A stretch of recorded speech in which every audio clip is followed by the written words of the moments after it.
श्रीमद् भागवत महापुराणम प्रथम स्कंध त्रयोदश अध्याय।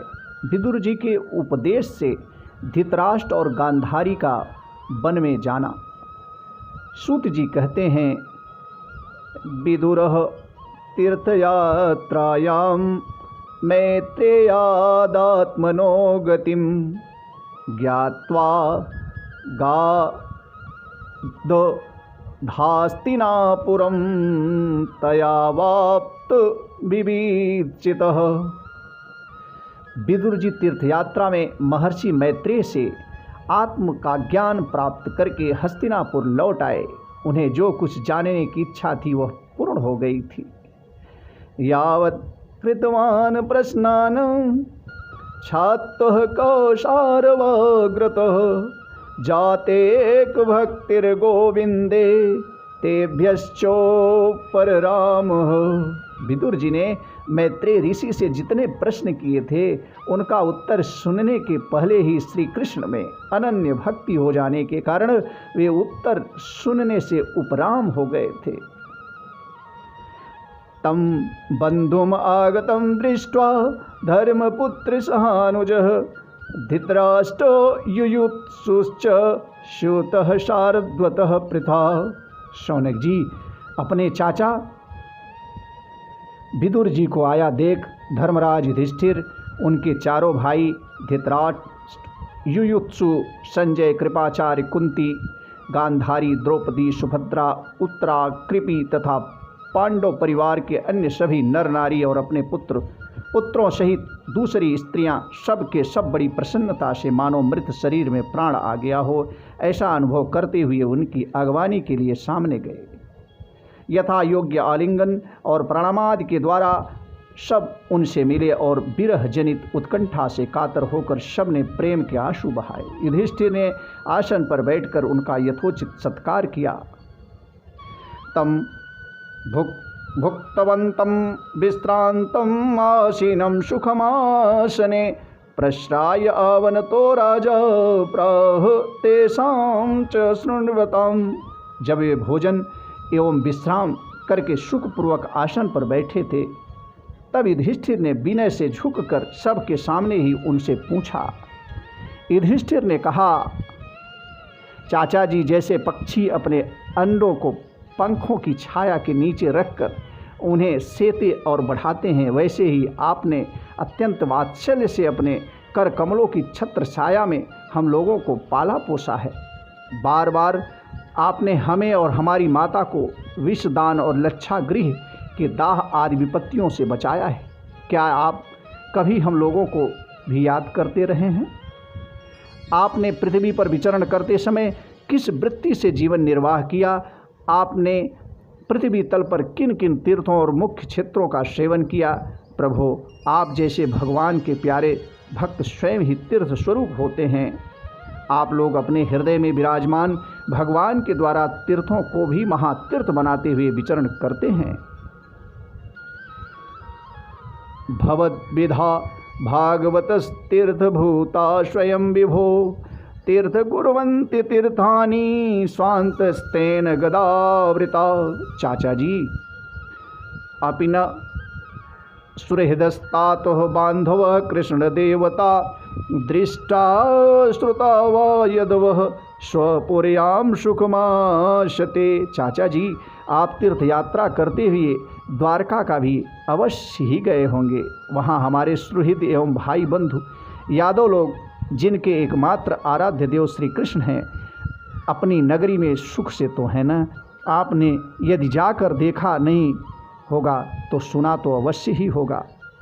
युधिष्ठिर के इस प्रकार पूछने पर विदुर जी ने तीर्थों और यदुवंशियों के संबंध में जो कुछ देखा, सुना और अनुभव किया था सब क्रम से बतला दिया।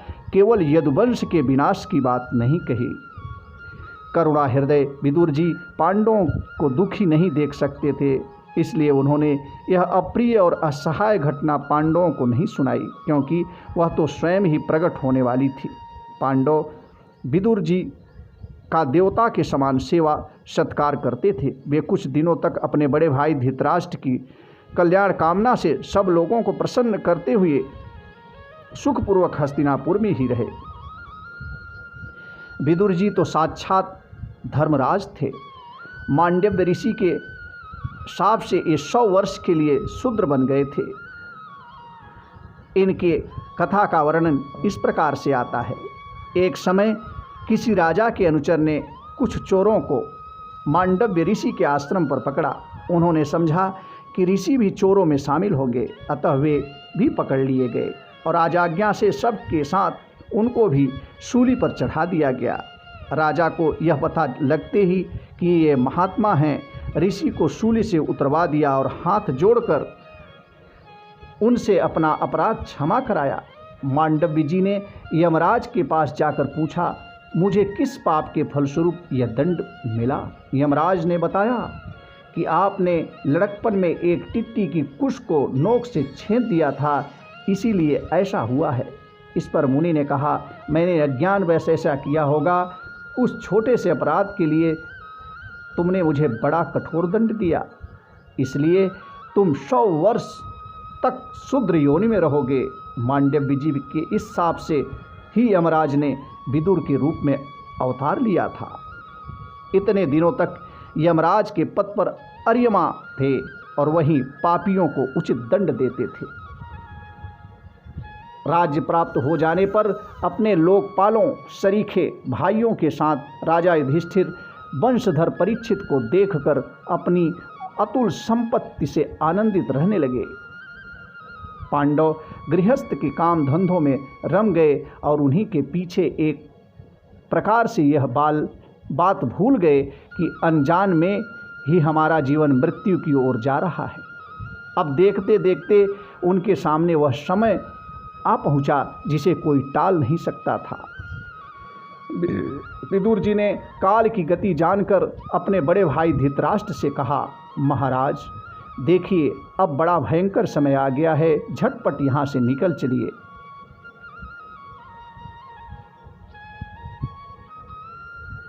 प्रतिक्रिया न यस्येह कुतश्चित् करहिचित् प्रभो सहयो भगवान कालः सर्वेषां न समागतः।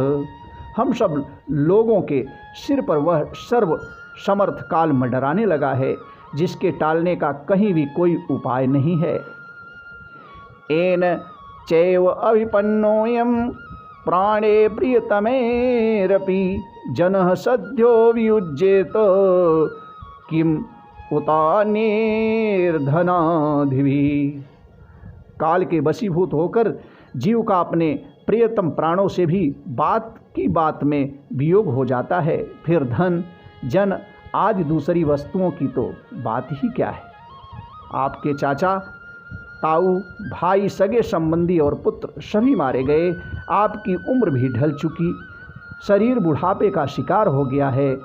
आप पराए घर में पड़े हुए हैं। अहो, इस प्राणी को जीवित रहने की कितनी प्रबल इच्छा होती है। इसी के कारण तो आप भीम का दिया हुआ टुकड़ा खाकर कुत्ते का जीवन बिता रहे हैं। जिनको अपने आग में जलाने की चेष्टा की, विष देकर मार डालना चाहा, भरी सभा में जिनकी विवाहित पत्नी को अपमानित किया, जिनकी भूमि और धन छीन लिए, उन्हीं के अन्न से पले हुए प्राणों को रखने में क्या गौरव है। आपके ज्ञान की हद हो गई। अब भी आप जीना चाहते हैं, परंतु आपके चाहने से क्या होगा।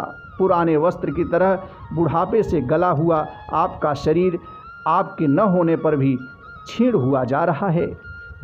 अब इस शरीर से आपका कोई स्वार्थ सधने वाला नहीं है। इसमें फंसिए मत। इसकी ममता का बंधन काट डालिए। जो संसार की संबंधियों से अलग रहकर उनके अनजान में अपने शरीर का त्याग करता है, वही धीर कहा जाता है। गतः स्वार्थमिदं देहं विरक्तो मुक्तिबंधनः अविज्ञात गतिर्जात शवेधीर उदाहृतः यह स्वकात परतो वेह जात निर्वेदात्मवान् हृदय कृत्वा हरिं गेहात् प्रव्रजेत नरोत्तमः। चाहे अपनी समझ से हो या दूसरे के समझाने से, जो इस संसार को दुख रूप समझकर इससे विरक्त हो जाता है और अपने अंतःकरण को वश में करके हृदय में भगवान को धारणा कर संन्यास के लिए घर से निकल पड़ता है, वही उत्तम मनुष्य है। अथो दिचिं दिशां यातु स्वेराज्ञात गतिर्भवान् इतो वाक्यप्रायशः कालं पुंसां गुणविकर्षणः। इसके आगे तो जो समय आने वाला है वह प्रायः मनुष्यों के गुणों को घटाने वाला होगा, इसलिए आप अपने कुटुंबियों से छिपकर उत्तराखंड में चले जाइए। जब छोटे भाई विदुर ने अंधे राजा धृतराष्ट्र को इस प्रकार समझाया तब उनकी प्रज्ञा के नेत्र खुल गए। वे भाई बंधुओं के सुदृढ़ स्नेह पाशों को काटकर अपने छोटे भाई विदुर के दिखलाए हुए मार्ग से निकल पड़े। जब परम पवित्र शबल नंदिनी गांधारी ने देखा कि मेरे पतिदेव तो उस हिमालय की यात्रा कर रहे हैं जो सन्यासियों को वैसा ही सुख देता है जैसा वीर पुरुषों की लड़ाई के मैदान में अपने शत्रु के द्वारा किए हुए न्यायोचित प्रहार से होता है, तब वे भी उनके पीछे पीछे चल पड़ी। पतिं प्रायन्तं सुबलस्य पुत्री पतिव्रता चानुजगाम साध्वी हिमालयं न्यः तद्दण्डप्रहर्षं मनस्विनामिव शतशं प्रहार अजातशत्रु कृतमैत्रुहुताग्निः विप्रान् नत्वा तिलगो भूमिरुक्मे गृहं प्रविष्टे गुरुवन्दनाय न चापश्यत् पितरोषो बलिं च। अजात शत्रु युधिष्ठिर ने प्रातःकाल संध्या वंदन तथा अग्निहोत्र करके ब्राह्मणों को नमस्कार किया और उन्हें तिल, गौ, भूमि और स्वर्ण का दान दिया। इसके बाद जब वे गुरुजनों की चरणाबंदन करने के लिए राजमहल में गए तब उन्हें धृतराष्ट्र, विदुर तथा गांधारी के दर्शन नहीं हुए। युधिष्ठिर ने उद्विग्न चित्त होकर वहीं बैठे हुए संजय से पूछा, संजय, मेरे वे वृद्ध और नेत्रहीन पिता धृतराष्ट्र कहाँ हैं? पुत्र शोक से पीड़ित दुखिया माता गांधारी और मेरे परम हितैषी चाचा विदुर जी कहाँ चले गए? ताऊ जी अपने पुत्रों और बंधु बांधवों के मारे जाने से दुखी थे। मैं बड़ा मंदबुद्धि हूँ, कहीं मुझसे किसी अपराध की आशंका करके वे माता गांधारी सहित गंगा जी में तो नहीं कूद पड़े। अपि मयि कृते प्रज्ञे हतबन्धुषभार्यया आशंकसमानः समलं गंगायां दुःखितोपतत्। ॐ पित युपरते बन्धो सर्वान् सुहृतं शिशून् अरक्षतां व्यसनतः पितृभ्यो क्व गतावितः। जब हमारे पिता पांडु की मृत्यु हो गई थी और हम लोग नन्हे बच्चे थे, तब इन्हीं दोनों चाचाओं ने बड़े बड़े दुखों से हमें बचाया था। वे हम पर बड़ा ही प्रेम रखते थे। हाय, वे यहाँ से कहाँ चले गए? सूत जी कहते हैं, संजय अपने स्वामी धृतराष्ट्र को न पाकर कृपा और स्नेह की विकलता से अत्यंत पीड़ित और विरहातुर हो रहे थे। वे युधिष्ठिर को कुछ उत्तर न दे सके। फिर धीरे धीरे बुद्धि के द्वारा उन्होंने अपने चित्त को स्थिर किया, हाथों से आंखों के आंसू पोंछे और अपने स्वामी धृतराष्ट्र के चरणों का स्मरण करते हुए युधिष्ठिर से कहा। संजय जी ने कहा, कुलनंदन, मुझे अपने दोनों चाचा और गांधारी के संकल्प का कुछ भी पता नहीं है। महाबाहो, मुझे तो उन महात्माओं ने ठग लिया। संजय इस प्रकार कह ही रहे थे कि तुम उरु के साथ देवर्षि नारद जी वहां आ पहुँचे। महाराज युधिष्ठिर ने भाइयों सहित उठकर उन्हें प्रणाम किया और उनका सम्मान करते हुए बोले। युधिष्ठिर ने कहा, न हम वेद गतिम पित्रोर्भगवन् क्व गतावितः अम्बावाहत पुत्रार्ता क्व गताच्च तपस्विनी। भगवान, मुझे अपने दोनों चाचाओं का पता नहीं लग रहा है। न जाने वे दोनों और पुत्र शोक से व्याकुल तपस्विनी माता गंधारी यहाँ से कहाँ चली गई। कर्णधारयिवा पारे भगवान पारदर्शक अथा बभाषे भगवान नारदो मुनि सत्तमः। भगवान, अपार समुद्र में कर्णधार के समान आप ही हमारे मार्ग पारदर्शक हैं। तब भगवान के परम भक्त भगवान में देवर्षि नारद ने कहा, ओम मा कंचन शुचो राजन यदीश्वरवशं जगत् लोकाशपाल यस्य मे वहन्ति बलिमीशितुः सह संयुनिक्ति भूतानि सह एव वियुनक्ति च। धर्मराज, तुम किसी के लिए शोक मत करो, क्योंकि यह सारा जगत ईश्वर के वश में है। सारे लोक और लोकपाल विवश होकर ईश्वर को ही आज्ञा का पालन कर रहे हैं। वही एक प्राणी को दूसरे से मिलाता है और वही एक दूसरे से अलग करता है। ओम मां कश्चन शुचो राजन यदीश्वर वसते जगत लोकाशपाल यस्य मे वहन्ति बलिमीशितुः यथा गावो नसी प्रोतास्तन्याबद्धा स्वादामभिः वक्त्यांत्यानाविर्बद्धा वहन्ति बलिमीशितुः। जैसे बैल बड़ी रस्सी में बंधे और छोटी रस्सी में से नथे रहकर अपने स्वामी का भार ढोते हैं, उसी प्रकार मनुष्य भी वर्ण आश्रम आदि अनेक प्रकार के नामों से वेद रूप रस्सी में बंधकर ईश्वर की ही आज्ञा का अनुसरण करते हैं। यथा क्रीड़ा पष्कराणां संयोग विगमाविह इच्छया क्रीडतु स्यातां तवेच्छाश्च नृणाम्। जैसे संसार में खिलाड़ी की इच्छा से ही खिलौने का संयोग और वियोग होता है, वैसे ही भगवान की इच्छा से ही मनुष्यों का मिलना बिछुड़ना होता है।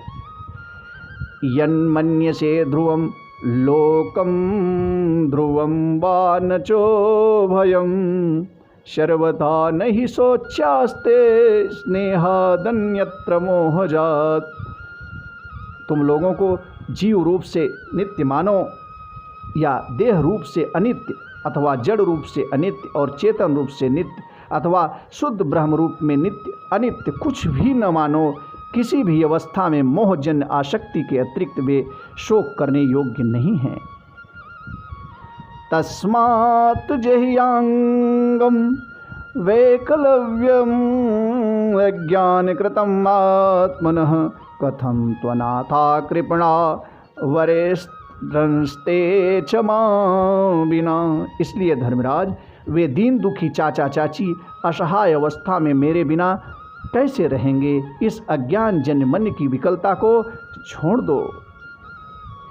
काल कर्म गुणाधीनो देहो एवं पांच भौतिकः कथमन्यास्तु गोपो ये सर्पग्रस्तो यथा परम।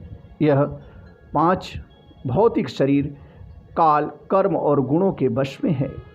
अजगर के मुख में पड़े हुए पुरुष के समान यह पराधीन शरीर दूसरों की रक्षा ही क्या कर सकता है। हाथ वालों के बिना हाथ वाले, 4 पैर वाले पशुओं के बिना पैर वाले तृणादि और उनमें भी बड़े जीवों के छोटे जीव आहार हैं। इस प्रकार एक जीव दूसरे जीव के जीवन का कारण हो रहा है।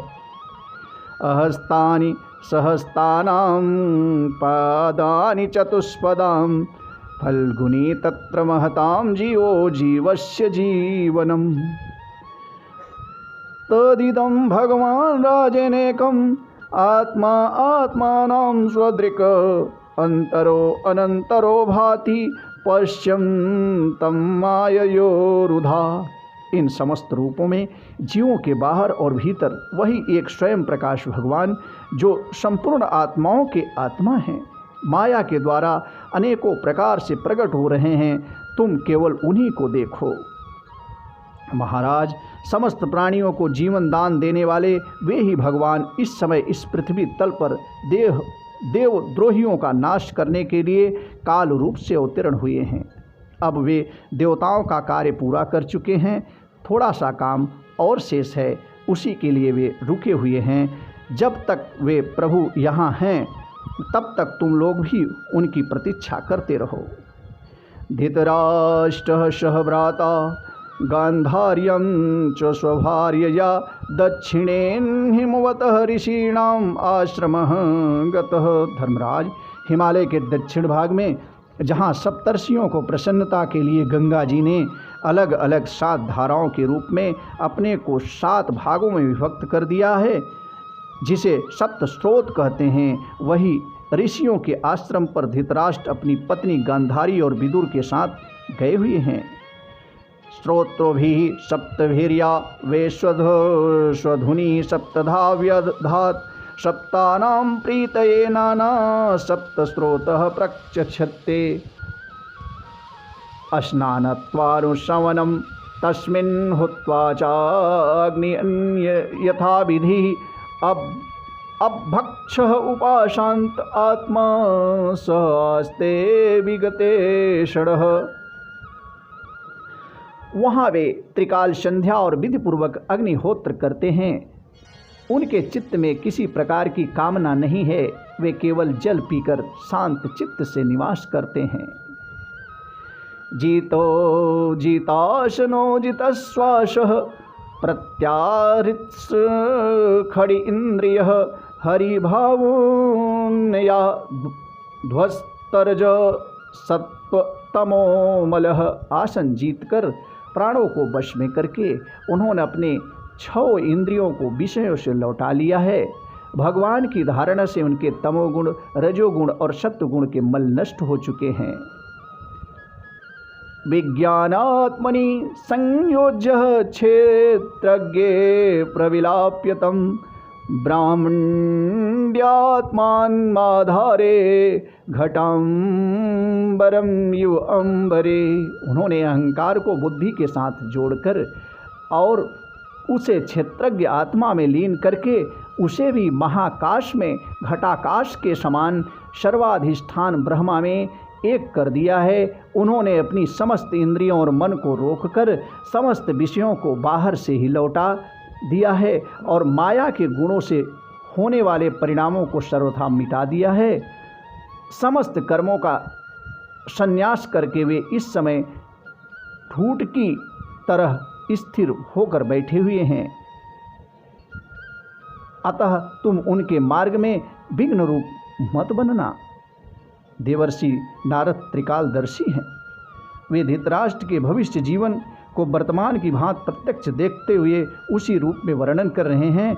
धृतराष्ट्र पिछली रात को ही हस्तिनापुर से गए हैं, अतः यह वर्णन भविष्य का ही समझना चाहिए। आज से 5वें दिन वे अपने शरीर का परित्याग कर देंगे और वह जल कर भस्म हो जाएगा। ग्राह पत्यादि अग्नियों के द्वारा पर्णकुटी के साथ अपने पति के मृतदेह को जलते देखकर बाहर खड़ी हुई साध्वी गांधारी भी पति का अनुगमन करती हुई उसी आग में प्रवेश कर जाएगी। विदुर जी अपने भाई का आश्चर्यमय मोक्ष देखकर हर्षित और वियोग देखकर दुखी होते हुए वहाँ से तीर्थ सेवन के लिए चले जाएंगे। देवर्षि नारद यों कहकर तुम गुरु के साथ स्वर्ग को चले गए। धर्मराज युधिष्ठिर ने उनके उपदेशों को हृदय में धारण करके शोक को त्याग दिया। इति श्रीमद्भागवते महापुराणे परमहंसायां संहितायां प्रथम स्कंदे नैमिषोपाख्यानो 13 अध्याय। हरे राम राम हरे हरे राम हरे हरे कृष्ण हरे कृष्ण कृष्ण कृष्ण हरे हरे।